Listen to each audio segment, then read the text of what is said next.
Hey guys, so this is like the last post of the semester. I'm pretty upset that it's coming to an end because I really enjoyed this class. I enjoyed everything Professor Lavian had to teach us. I enjoyed, how laid back the culture of the class was and how interactive it was, to allow students to really learn and teach each other, learn from and teach each other. So this post is going to be about what I really learned from the class.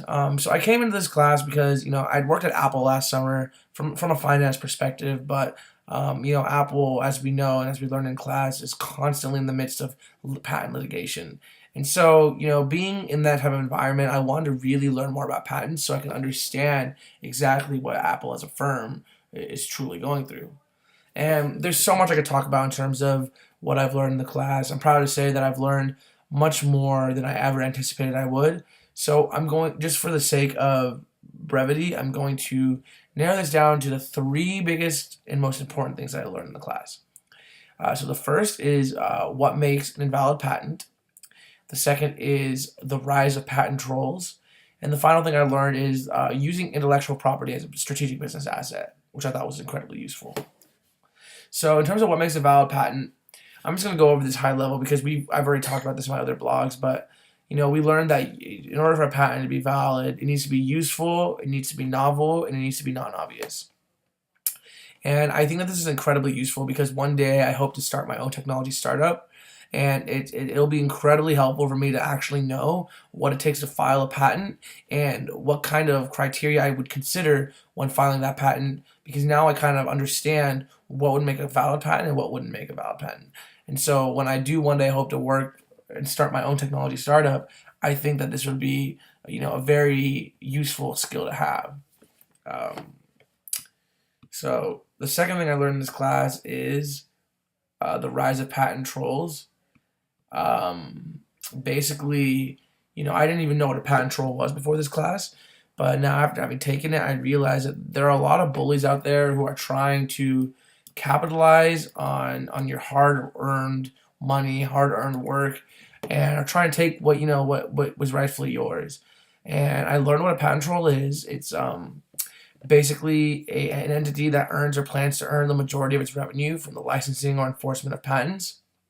And through a little bit of research and due diligence, I actually finally learned how you can stand up to a patent troll and typical things you could do. So if one day I am in the position where I'm in my own technology startup and I need to stand up to a patent troll, I'll know what to do. I'll know that you need to stand your ground. You need to be firm. You need to rally up support from other people who have suffered from the same cause. You need to point out to the media that these people are patent trolls and they're bullying you, because patent trolls hate to be exposed. And at the end of the day, I understand what it would take to defend myself, which I think is very useful. And then finally, I learned about how intellectual property can be a strategic business asset. Our guest speaker actually told us that 80% of the S&P 500's market value is currently intangible assets today, which is an incredible increase from where it was before. And the more you look at the market and the way it's changing, this shift towards technology, which is an incredibly dynamic industry that's very competitive and it's highly dependent on the differentiation of your products.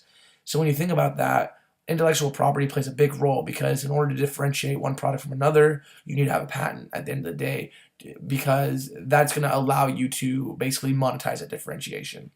Now, once you have a patent, and you can basically build a business around something like that, around the differentiation between one technological advancement to another.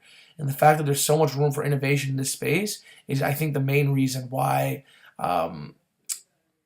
patents are so important, and why you're able to monetize these patents in order to use it as a strategic business asset. And that's led to the 250,000 patents that are currently going into smartphones, and that number just continues to grow. But at the end of the day, I'm very grateful for these three lessons, most of all, among others, obviously, but these are the ones that I've been able to take away. Um, Sorry for, the monotone voice. I'm a little exhausted right now, as I'm sure you all are, because of finals week.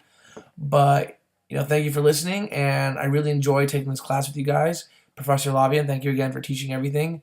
And, hopefully I'll see you guys again down the line. And yeah, thank you again. I really appreciate it.